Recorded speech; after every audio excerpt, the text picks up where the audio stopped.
I actually greatly appreciated this act on the part of the ministry.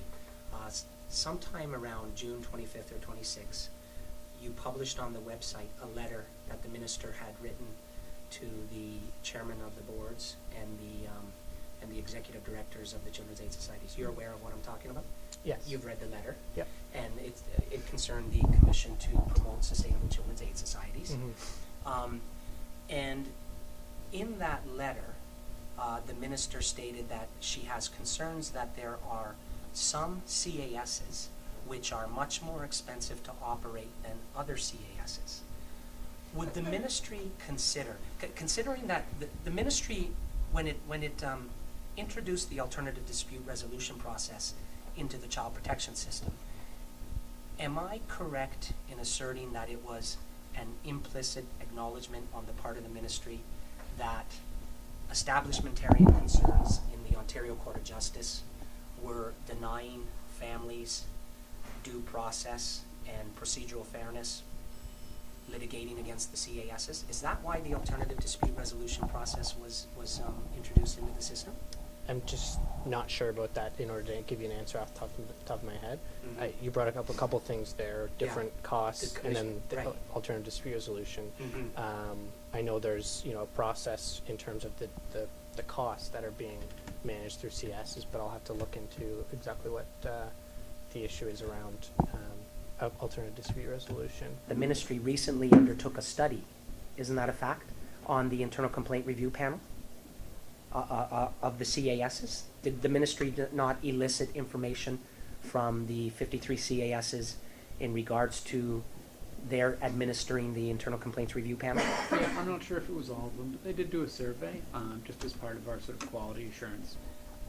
Can the ministry, acknowledging that transparency and accountability are things that the ministry states it believes in, can the ministry provide on its website a ranking of the CASs throughout the province of Ontario in terms of how much money is being dedicated to litigation? I can't speak to that. Again, we can certainly look into that. I know one of the things we have done is put a cap on the administrative expenses of CASs. How is that calculated? It's 10.5% of their annual budget. Okay. And so that's the funding we restrict for administrative expenses. So effectually then, they have to pick and choose and prioritize which cases they are going to litigate. That would be the decisions of the CAS, yeah, within But that's their one of the budget. purposes for putting the cap on. The purpose of the cap Yeah. was to bring that CSs in line with the children's sector in general in terms of how much money they're spending on administration. Okay. I don't know how litigation is involved in that. Right. But again, that's something we can look into. Now, from a parent's perspective, yeah. information like that is kind of reassuring. Why can't the ministry publicize information like that? Like something like that would be greatly appreciated by the families, and it's something that we can, for example, bring up in court. Yeah. You know. Also, back to the Commission to Promote Sustainable Children's Aid Societies.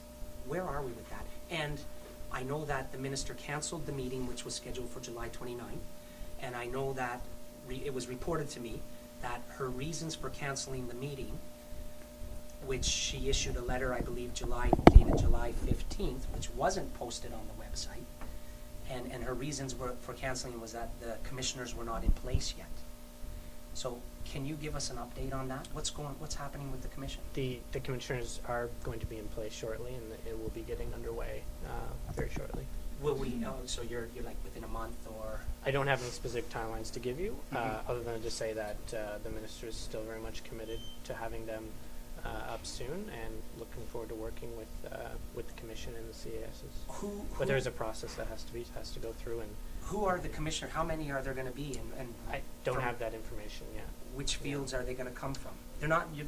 Please tell me that they're not going to be, for example, former CAS executive directors. I don't have that information, but when they are appointed, there is a process that they're sent to the Standing Committee on Government Agencies, and so those names will be put through once they're appointed, but I don't have the information on who they are. Okay, fair enough. Now, if a community wishes to effect a Section 22 under the Child and Family Services Act, where the minister revokes a Children's Aid Society's license because it has been determined that the Children's Aid Society is not does that community have to get their petition approved by the minister prior to actually going out and soliciting signatures for the petition? I can't speak exactly to how Section 22. I just don't know the act that most thoroughly. Mm-hmm. But I think the minister always, would like to hear your concerns again, and so. We do have very serious concerns. Yeah. One of the very serious concerns that we have, and like, there is this very obvious condition where families who are dragged through litigation by the CASs, in which we are severely disadvantaged, during that litigation process and the supervised access visits, or the cancellation of supervised access visits, or the denial of access, children are suffering severely, emotionally and psychologically, when they are denied access to their parents.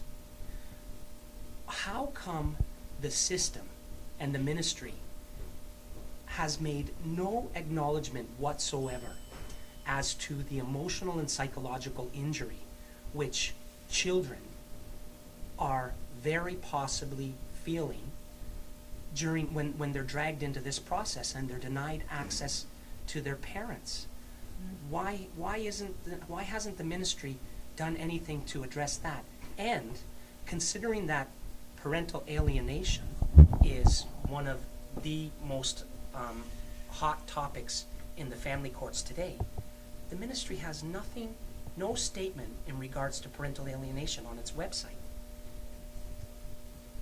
I just don't know enough about that to speak to at this point. Mm-hmm. But as I said, the minister really is interested in hearing your concerns about those specific issues. I know some of them involve the courts, obviously, but she's willing to hear your concerns. Okay, Unfortunately, now, I don't have much information about that I can provide. when you state that the minister's willing to hear my concerns, Yeah. what exactly do you mean? Well, as you said, you've written to the ministry, and I think that you may be writing about a specific case, so that's Mm-hmm. why the regional director replied. But she's certainly, any suggestions about the system you want to send to her, we're certainly willing to pass along now as we've been chatting with you. Mm-hmm. And we'll do so. And as in writing is really where she can get the concerns that you have and Okay. respond to those. As much as 30% or more of the cases which the CASs are becoming involved in provincially relate to Section 37.2, where they allege that children are at risk of suffering from emotional harm, very often from exposure to post-marital separation child custody disputes. Is that 30% close? I have no idea yet. Sorry, I just Okay. haven't seen those statistics, but Okay, fair enough. By the minister holding the second portfolio of Minister for Women's Issues, and by being featured prominently on the Women's Directorate website, that the minister is actually explicitly sending the message to the system, to the Ontario Court of Justice and the CASs, that in those post-marital separation child custody disputes, gender should be an issue.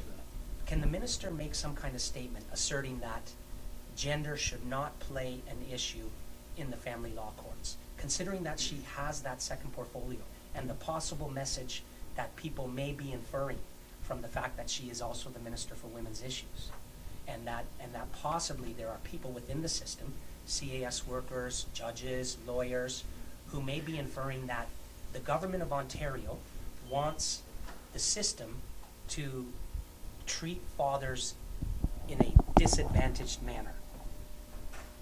Could the minister make a specific statement on that? I'm not going to say whether she will or won't at this point. Again, that's something you can certainly raise. Mhm. But her holding both portfolios, we don't think poses any sort of conflict or anything. I'm sorry to interrupt, but we've actually got Boardroom C available. Okay. This is colleague Chris from our office. Chris Schatz? Yes. Oh, hi, Chris. Yeah, good to see you again. How are you doing? Yeah. Excellent. Are you taking over now? I'm not taking over. I'm just here to join my colleagues. No, just here to hear your, Well, hopefully John Dunn's going to show up. Okay, great. So, I talk to John on a semi-regular basis. Yes, and yes. Email back and forth. And Yeah, I believe I've read a few of those. yeah. Excellent. Thank you very much. So,